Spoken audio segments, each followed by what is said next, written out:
देण्याच्या बहाण्याने वृद्ध महिलांना कारमध्ये बसवून त्यांचे मंगळसूत्र लुटणाऱ्या टोळीला स्थानिक गुन्हे शाखेनं जेरबंद केलंय। या कारवाईत मिरजगाव आणि पाथर्डी येथील चैन स्नॅचिंगचे 2 गुन्हे उघडकीस आलेत।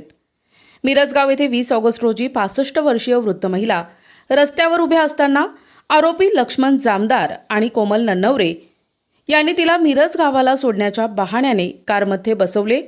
काही अंतरावर नेल्यानंतर जीवे मारण्याची धमकी देत तिच्या गळ्यातील मंगळसूत्र जबरदस्तीने काढून घेत महिलेला कारमधून खाली ढकलून दिले। या गुन्ह्याचा तपास करत असताना स्थानिक गुन्हे शाखेला गोपनीय माहिती आणि तांत्रिक विश्लेषणाच्या आधारे आरोपींची माहिती मिळाली।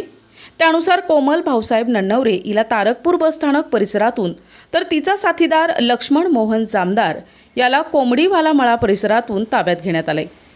चौकशीत आरोपींनी मिरजगावसह पाथर्डी अहिल्यानगर रोडवरही एका वृद्ध महिलेला लिफ्ट देण्याच्या बहाण्याने कारमध्ये बसवून तिचे मंगळसूत्र लुटल्याची कबुली दिल्याचे पोलिसांनी सांगितले।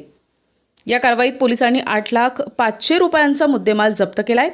यात गुन्ह्यात वापरलेली Hyundai aura car, number plate, 6 gram वजनाचे सोन्याचे दागिने आणि मोबाईलचा समावेश आहे।